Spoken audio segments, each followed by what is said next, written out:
¿Qué es ser hombre en el 2025 y cuál es la retrospectiva por la cual se debe analizar la masculinidad hacia los años que vienen? Nuestro invitado hoy en Diálogos desde la Frontera hizo su tesis sobre el tema del machismo y la masculinidad, así es que, ¿qué le parece si se queda con nosotros?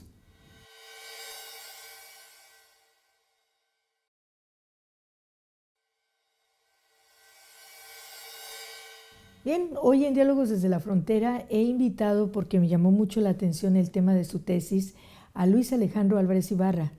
Él está terminando su carrera de licenciado en Lengua y Literatura en la Universidad Autónoma de Baja California, es becario en el Departamento de Estudios Culturales aquí en el Colegio de la Frontera Norte y hace poco nos dio una presentación sobre su tesis que se intitula, Luis, El Corral de Comedias Urbanas Alcahuetas de Vicente Fernández. De Vicente Fernández.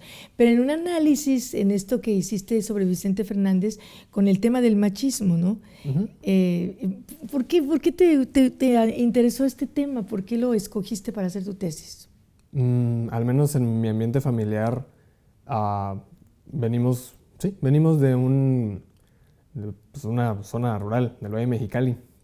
Y a lo largo de mi vida he estado como muy en contacto con estas figuras arquetípicas incluso, de masculinidades específicas rurales, rancheras incluso, charras.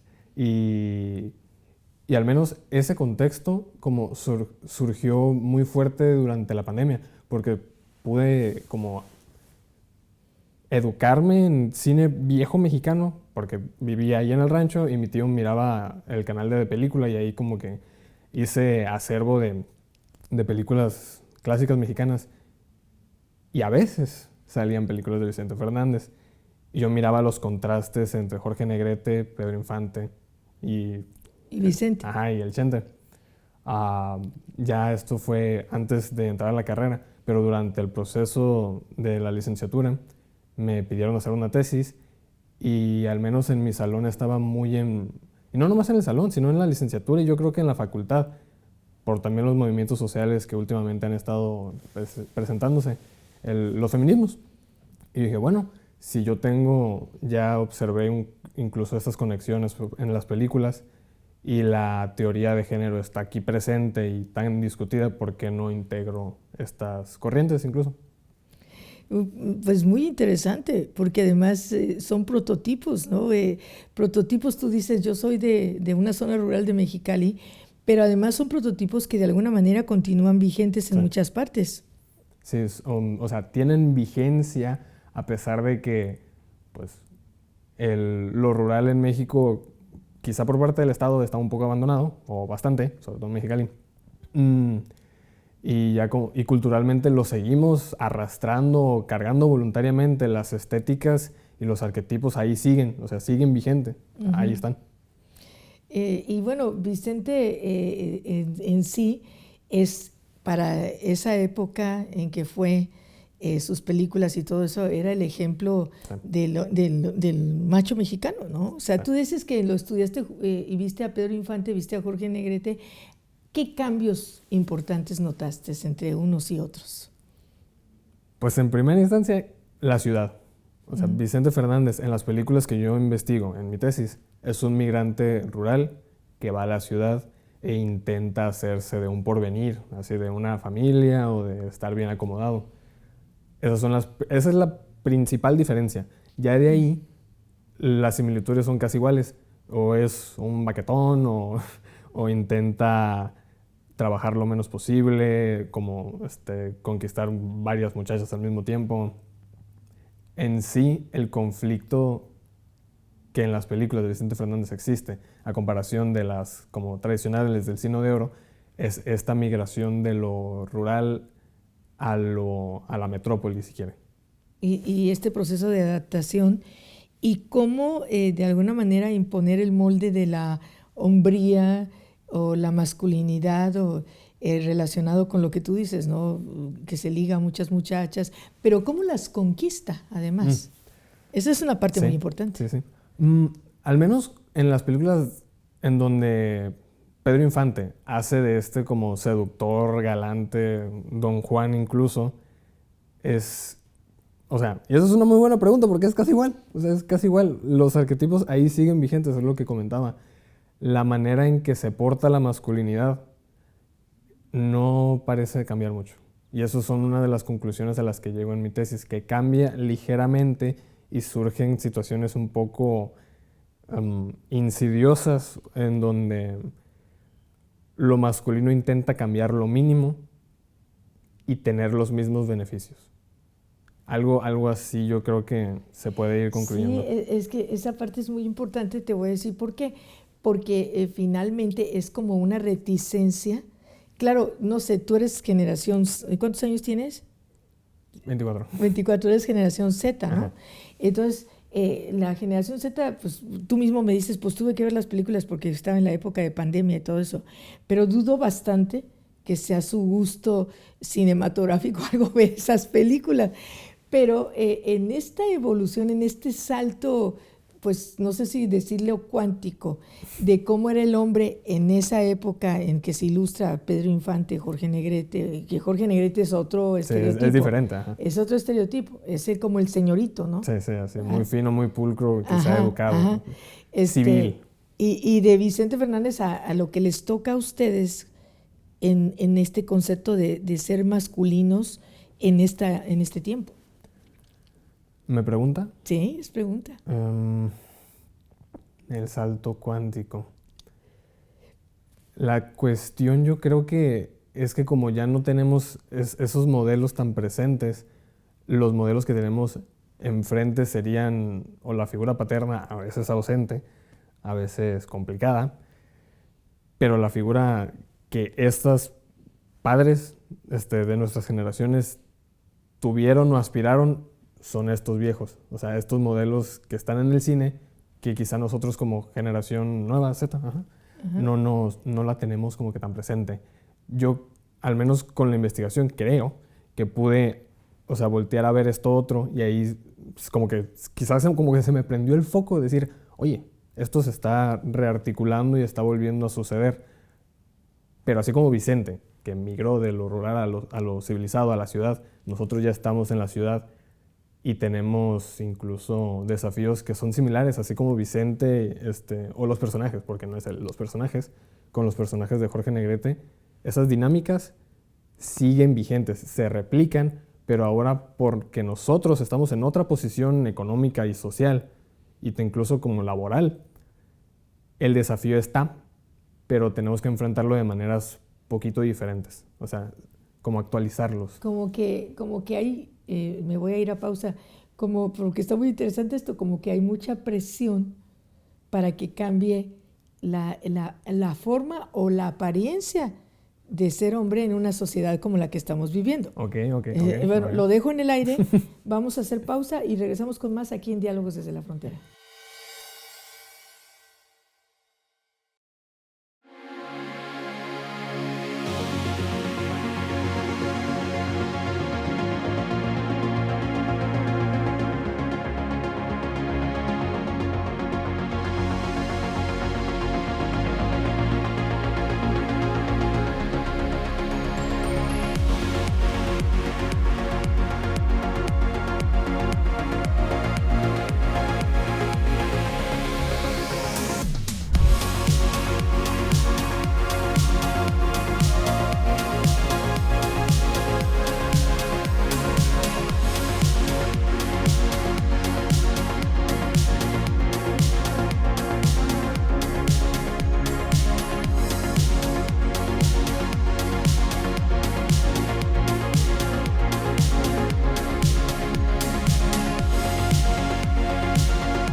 Bien, retomamos esta conversación con nuestro invitado el día de hoy en este tema.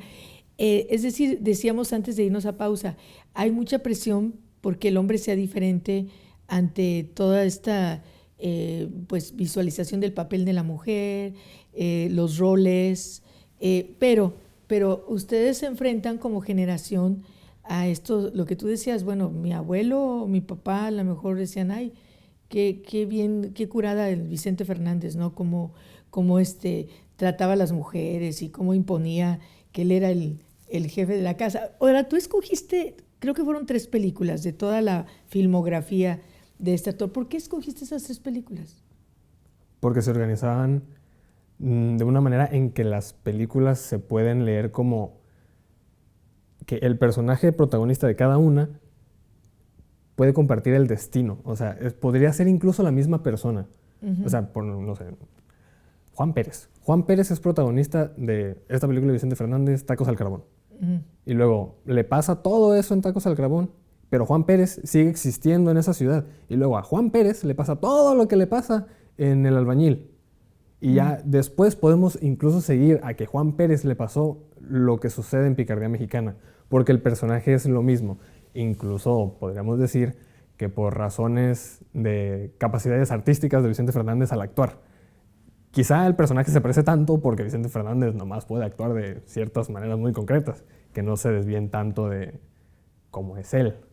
Por eso las elegí, porque están como en un mismo nivel narrativo, ya entrando a términos literarios, y discursivo.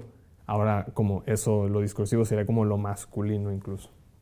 Oye, y bueno, este molde de todos ellos de alguna manera lo llevaron a su vida personal.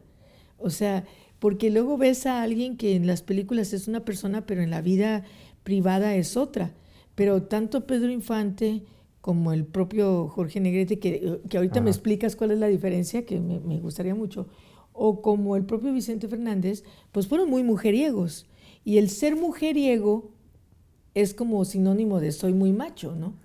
Y entonces en este nuevo molde hacia adecuar la figura masculina, ¿verdad? Es como cambiar ese prototipo a un hombre que lleva una relación más equitativa de pareja, hablar de la fidelidad, en fin, todas esta serie de cosas que se juegan en todo este marasmo de situaciones. Y en todas las películas de Vicente Fernández, o las 3 que tú seleccionaste, pues precisamente está muy claro, ¿no? Entonces puede ser que nuestros abuelos o nuestros padres o nuestros bisabuelos, ese era el prototipo de hombre que querían ser, Sí. ¿cierto? Sí. ¿Verdad? ¿Y qué pasa con el ahora? La diferencia entre Pedro Infante y Jorge Negrete es que Pedro Infante aparece de pobre. Jorge Negrete aparece ya como una persona más estable económicamente, quizás responsable incluso, y ya como una figura de el buen hombre, quizá. Y porque no he visto todas las películas en donde aparecen estos actores, pero sí me ha tocado ver que el arquetipo que representa Pedro Infante es el de como el trotamundos, el quizá que no cuenta con la misma capacidad económica que el otro actor en esos roles, porque siempre aparece como, le comentaba, como civilizado, arreglado, bien vestido, mientras que Pedro Infante aparecía con su caballo, su amigo, y a ver cómo resolvía lo demás. Mientras que este otro personaje tenía la vida resuelta. Ya la tenía resuelta incluso por sus propios medios o porque era o bien portado o quedaba mejor parado ante la sociedad. Así como el rebelde es Infante. Y Vicente Fernández entraría dentro del rol de un Pedro, de Pedro Infante, pero como tú dices, migración de lo rural hacia lo urbano. Sí. Entonces, el estilo ranchero, ¿verdad? Además es originario de Jalisco, como volvemos a lo mismo, como un modelo a seguir, como una... es que yo quiero ser como él. Sí. ¿Verdad? Ya. Y esta situación de quizá como la nueva masculinidad que estaba como planteando en su pregunta al respecto de la vieja que se miraba en el cine y que la gente decía, oh, yo quiero ser como ese. y la nueva. Es que hay diferentes, o sea, por esto mismo de que la nueva masculinidad, hay diferentes maneras de portar lo masculino con cada hombre. Y esa cuestión de la responsabilidad afectiva, incluso de no andar con muchas mujeres al mismo tiempo y hasta proveer a la casa, son cuestiones que no se pueden sacar de las películas que yo elegí de la tesis. Por eso también, porque el personaje tiene que cambiar su forma de ser masculina para evitar la tragedia o la muerte. O sea, dentro del discurso narrativo de las películas, ahí está ese conflicto.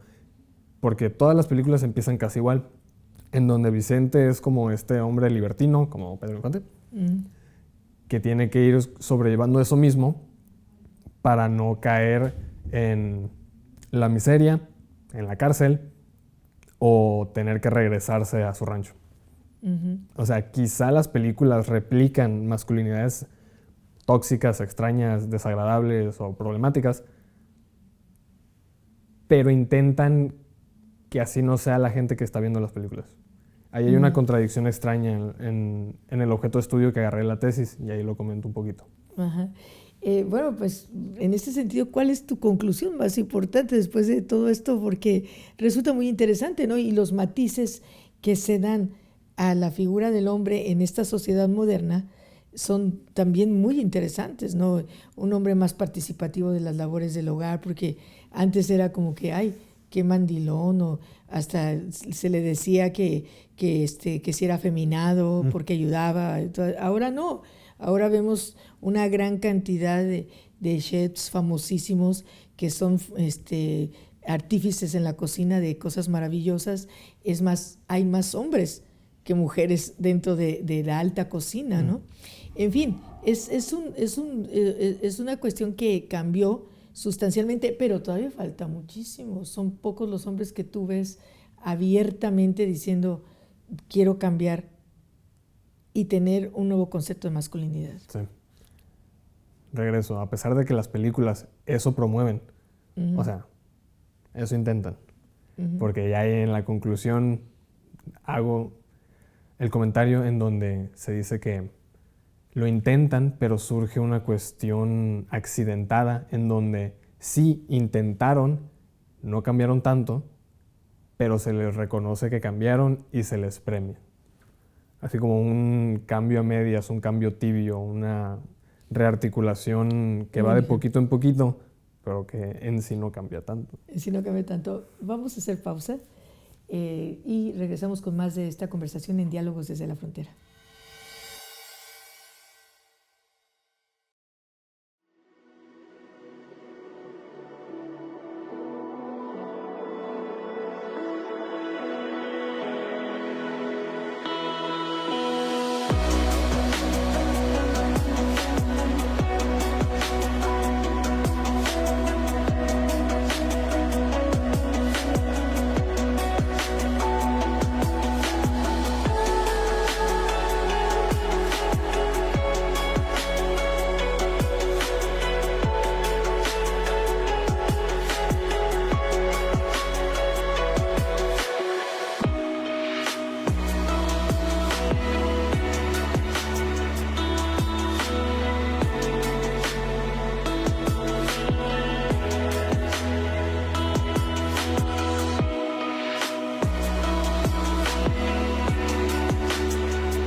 Bien, pues seguimos con esta conversación.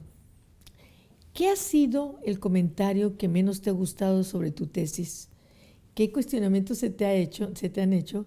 Y después de que ya la presentas, que la haces, todo esto, ¿qué sigue para ti y a ti en lo personal? ¿Qué te gustaría que aportara tu tesis? Comentarios que no me ha gustado recibir, incluso los que están en contra de que se hable de eso, que dicen, oh, tiene mucho tiempo libre, oh, ahí se va el dinero de mis impuestos, a mí me dan risa. Y yo considero que la gente que hace esos comentarios, esos señores son mis amigos. O sea, yo no tengo nada en contra de ellos y me gustaría poder hablar con ellos para decirles, oiga, es que, mire... No lo hice por molestar. O sea, yo no lo tomo a ofensa. A mí me entretiene y yo digo, wow, ¿cómo estará esta persona para que se exprese así? Quizá le vendría muy bien conocer estos temas. Uh-huh. Porque yo creo que todo se puede reconciliar. Y quizá por esa misma actitud no he recibido comentarios como que tan desagradables sobre mi trabajo, que tampoco lo he ido divulgando mucho. O sea, yo lo hago, yo lo presento y ahí está. Uh-huh. Pero sí sería, yo creo que lo mejor que se divulgue, que se comente. O sea, este espacio es bueno. A lo mejor ahorita me encuentro un comentario que no me guste, eventualmente. Uh-huh. Pero no pasa nada, va a ser bien recibido. Y lo que sigue, ahí viene en mi texto, en las conclusiones, hay una suerte de epílogo en donde hablo que estos cambios que le digo que no son suficientes, pero que se premian, se deberían comentar que no es suficiente. O sea, ocupamos hacer más cosas. Porque en sí, como todo es reconciliable, yo creo que no hay cambios que no sean como que excesivos. Uh-huh. Siempre y cuando sean saludables. Porque si vemos que hay una dinámica que está desequilibrada o incluso que le hace daño a los demás, pues oye, pues cámbialo, o sea, haz algo al respecto. Uh-huh. Y que si el obstáculo más grande es el ego, pues ay, por favor, entonces, si nomás no quieres cambiar porque es tu capricho, entonces, bueno, revisa eso. Luis, pero hay algo que a mí me llama mucho la atención. ¿Qué hace un niño o un adolescente o un joven, ¿verdad? Que definitivamente toma conciencia de que lo que tú dices, los cambios no pueden ser ligeros sino amplios y todo esto, y ve en su casa un prototipo de persona que sigue con esos comportamientos, ¿no? Que ve cómo trata a la mamá, que ve cómo se expresa de las mujeres, o escucha a los amigos de su papá, ay, es que eres un mandilón. O sea, ¿qué pasa? O sea, con la mente, el comportamiento y de qué manera puede él decir, no, yo no quiero ser así. O sea, quiero ser un nuevo tipo de, bueno, es muy concepto de masculinidad, ¿no? Uh-huh. Pero si no tiene un modelo, si en su casa está viendo eso, o ve hasta el propio maestro, los maestros, uh-huh. Porque hay cada maestro, sí. Con todo respeto, que bueno, son muy machistas. Uh-huh. Entonces, ¿qué se puede hacer a este respecto? Tú que hiciste esta tesis tan interesante y con este tema. Es que está muy difícil. Uh-huh. O sea, la pregunta es muy buena, o sea, porque sí presenta un conflicto muy fuerte, muy presente, porque, o sea, inclusive llegar al punto en decir, oye, eso no me gusta, no quiero hacer eso. Ese atisbo de conciencia es muy difícil que surja por todo el contexto que existe y porque todo gira en torno quizá a eso malo o que nos desagrada, uh-huh. Ya que agarramos cierta conciencia. Es una pregunta muy buena que no creo poder responder en este tiempo. Y al menos la tesis es un intento de hacer eso, como ir como que complejizando esos procesos. Al menos en mi experiencia, porque eso que comenta, pues sí, a mí me pasó. O sea, uh-huh. Es muy difícil porque tienes que tener una seguridad muy, muy, muy fuerte, muy... Un respaldo, ¿no? Muy importante. Ajá. Uh-huh. Y sí, o sea, aunque no sea agradable reconocerlo, pero la ausencia de una figura paterna o como modelo a seguir saludable, muy difícil de encontrar. Sí. ¿A qué te aferras, no? ¿A qué te...? O sea, me pregunta, ¿a qué te aferras en una situación en donde vas en contracorriente? Uh-huh. A ti. Uh-huh. Porque al final, sí. O a los espacios en donde hay gente que se parece a ti, o esas ideas similares. O sea, ya quizá como alejándonos un poco de, lo terrible de la situación. Uh-huh. O sea, como encontrar estos puntos en donde sí haya como que lugar para considerar alternativas. Pero en caso de que no tengas a la mano un lugar en donde sí se pueda como que considerar una forma distinta de ser, uh-huh. Ahí sí está bien difícil. Pues sí, qué interesante lo que dices, aferrarse a ti. Bueno, oye, tu tesis la podemos leer, está a disposición del público, ¿verdad? Ya está Eventualmente. Eventualmente. Sí. Muy bien. En esto que tú dices de difundirla, uh-huh. como una base de discusión, uh-huh. Sí me parece muy interesante, en donde intervengan desde académicos hasta diferentes actores de la sociedad incluso alguien que en forma recalcitrante, porque ya ves que, por ejemplo, en Estados Unidos surgió un movimiento que, como ganó el alcalde de Nueva York, quiere quitarle el voto a las mujeres. O sea, ¿qué está pasando, no? Yo me quedé impresionada, pero como fue el voto mayoritario de mujeres el que le dio el triunfo a este alcalde de origen musulmán en Nueva York, entonces estaban impulsando desde la ultra derecha que las mujeres no votaran. Entonces, en esto que tú dices que es un panorama complicado donde hay avances y retrocesos, pues bueno, da gusto que presentes un documento, una investigación totalmente metodológica sobre esto y que sea la base de una discusión más amplia. Ya. Tengo que ver más noticias, no estaba enterado de eso. ¿No? Hay que ver qué tanto se están promoviendo esa cosa, a lo mejor son Pues, como 20. Pero... Es que uno se sorprende, sí, claro, pero el hecho de que lo propongan es lo que te impresiona. Como... O sea, ¿cómo? ¿Verdad? Pero el hecho de que surja siquiera como idea es lo que es preocupante. Ajá. Pero bueno, reflexión final. Yo creo que sí voy a empezar a hacer como, pues sí, como contenido mediático al respecto de mi trabajo, porque le eché muchas ganas y sí me gustaría que no se quede ahí tirado el papel. Ajá. Que más gente lo conozca. Ajá, difundirlo. Aunque los fans de Vicente Fernández te reclamen. No, pues platicamos bien a gusto. Yo con ellos me voy a llevar muy bien. Bueno, pues nos da muchísimo gusto que hayas estado aquí con nosotros. Y bueno, pues la verdad, yo no he leído tu tesis, escuché nada más tu presentación, que fue como una síntesis de todo método. Tu trabajo. ¿Y cuánto tiempo te llevaste en hacer la tesis? 2 años. 2 años. Bueno, muy bien. Pues muchas gracias por estar aquí, Luis Álvarez Ibarra, originario de Mexicali. Y gracias por estar aquí, por tu tiempo, y también agradezco a todo el equipo que hace posible este programa, por supuesto, la gran disposición de Óscar Ochoa, nuestro coordinador de estudio de televisión, y pues a Arturo, a Iván, que siempre son nuestros compañeros becarios y que siempre están aquí con nosotros apoyándonos. Le agradecemos, por supuesto, su preferencia y lo esperamos en el próximo Diálogos desde la Frontera.